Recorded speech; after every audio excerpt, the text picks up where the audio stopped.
আজকের ভিডিওতে আমরা এই সিম্পল টেক্সট অ্যানিমেশনটা কিভাবে করে সেটা শিখব। মূলত সৌদি, কাতার বা গালফস কান্ট্রিগুলোতে তারা তাদের ক্রিয়েটিভগুলোতে এই অ্যানিমেশনটা খুব বেশি ইউজ করে, অ্যান্ড ট্রাস্ট মি, এটা খুবই সহজ। চলো শুরু করি। প্রথমে আমি একটা নিউ কম্পোজিশন নিয়ে নিচ্ছি। লেটস সে এটার নাম আমি রাখলাম টেক্সট। রাইট, যেহেতু আমার টেক্সটে হচ্ছে পাওয়ার, সো আমি টেক্সটে পাওয়ার লিখি, POWER।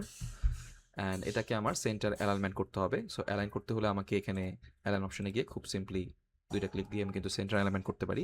যদি কেউ এই অ্যালাইন অপশনটা খুঁজে না পাও, সেক্ষেত্রে উইন্ডো থেকে এই অ্যালাইনে এখানে ক্লিক করলে কিন্তু তোমার এটা ভিজিবল হয়ে যাবে। অলরাইট, সো এখন আমার কাজ হচ্ছে এই টেক্সট ফরম্যাটের যে পাওয়ার লেখাটা, এটাকে আমি শেপ ফরম্যাটে কনভার্ট করবো। সো কীভাবে করবো? জাস্ট রাইট ক্লিক করে এখানে ক্রিয়েটে গিয়ে ক্রিয়েট শেপস ফ্রম টেক্সট এই অপশনটাতে ক্লিক করতে হবে। সো এই দুইটার মধ্যে ডিফারেন্সটা হচ্ছে, টেক্সট ফরম্যাটটাতে আমি চাইলেই এখানে ম্যানিপুলেট করতে পারি না, বাট সেই ফরম্যাটটাকে আমি ইজিলি চাইলে ম্যানিপুলেট করতে পারি, যেহেতু আমি এখানে ইটাকে ম্যানিপুলেট করব। সো আমি চাইলে এই পাওয়ার টেক্সট ফরম্যাটটাকে আমি ডিলিট করে দিতে পারি। সো এবার লেখাটার ভিতরে যাব, কন্টেন্টে গিয়ে যেহেতু আমি ইটাকে ম্যানিপুলেট করবো, সো ইতে আমি গেলাম, গিয়ে এখানে প্রথম ইটাতে যদি ক্লিক করি, সেখানে পাথ নামের একটা অপশন পাওয়া যাবে। সো আমি একটু জুম করি। অলরাইট, সো দেখেন আমি কিন্তু অলরেডি ইটাকে আলাদাভাবে সিলেক্ট করতে পারছি। সো কন্ট্রোল প্রেস করে যদি আমি ইতে ক্লিক করি, শুধুমাত্র ইটাই কিন্তু সিলেক্ট হবে। দেন আমি যদি এই যে কি ফ্রেমগুলো আছে, এই কি ফ্রেমগুলোকে আমি যদি ম্যানিপুলেট করি, এখানে যদি একটা কি ফ্রেম আমি দিয়ে, এই যে আমি এখানে এতটুকু দিলাম, অ্যান্ড এখানে আমি এতটুকু দিলাম। অলরাইট, এটাকে একটু খানিকটা অ্যাডজাস্ট করতে হবে। অলরাইট, একটু বেঁকা হয়েছে দেখা যাচ্ছে, সোজা করা যাবে, নো প্রবলেম।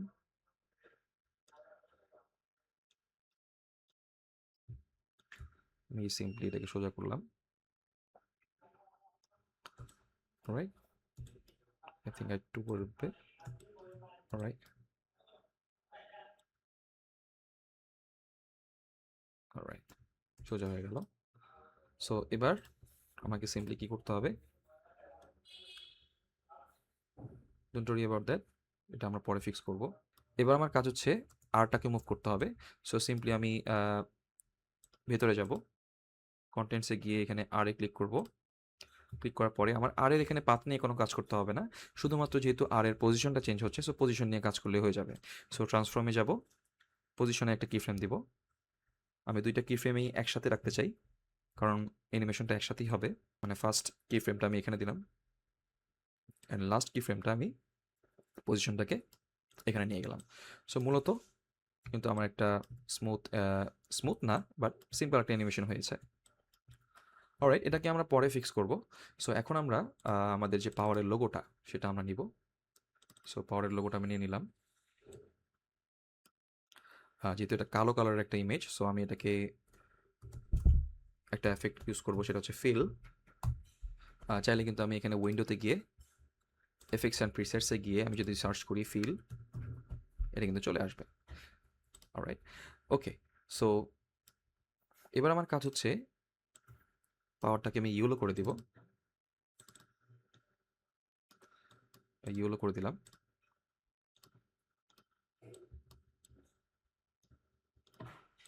অলরাইট, সো অ্যানিমেশনটা দুইটা দুইটা অ্যানিমেশনের মাঝে আমি করবো আর কি, দুইটা ওয়ার্ডের মাঝে। সো মূলত দুইটা ওয়ার্ডের মাঝে আমি এটা বসাবো।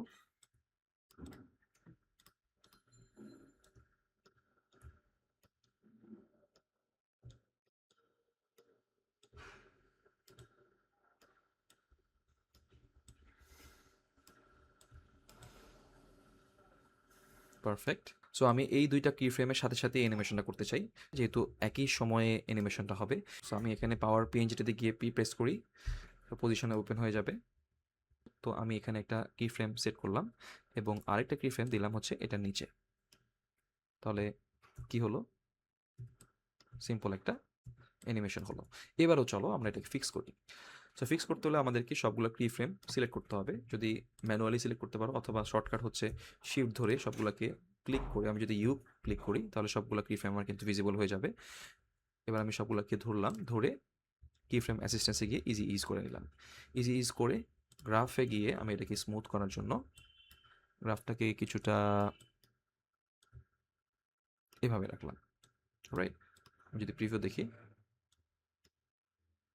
রাইট, এটা একটু পুরো হবে,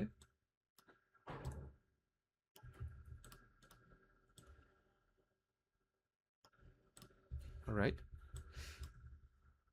ওকে, সো মূলত আমাদের কাজ পুরোপুরি শেষ।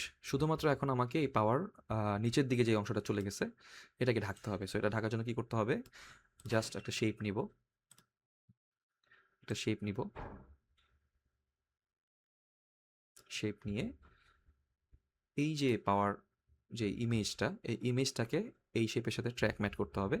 এখানে সিম্পলি এই যে ট্র্যাক ম্যাট অপশনে গিয়ে এখানে ট্র্যাক ম্যাট করে দিলাম, আমার কিন্তু কাজ শেষ। ও ভালো কথা, যদি আমি এটাকে আরও বেশি স্মুথ করতে চাই সেক্ষেত্রে আমার কি করতে হবে, আমি সবগুলোতে মোশন ব্লার ইউজ করে দিলাম,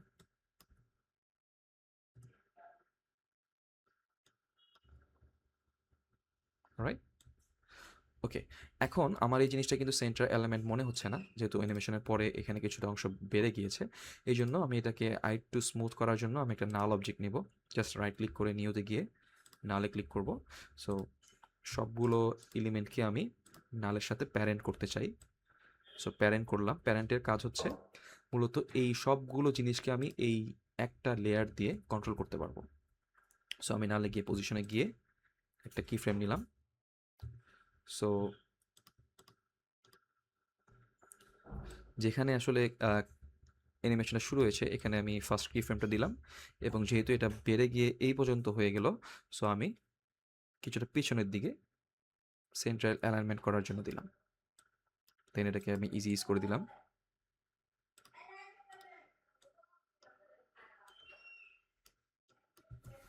ব্যাস, খুবই সিম্পল। সো এই তো, তুমি কিন্তু চাইলে তোমার পরবর্তী প্রজেক্টগুলোতে এই টেক্সট অ্যানিমেশনটা কিন্তু ব্যবহার করতে পারো, which is very eye catchy and very cool.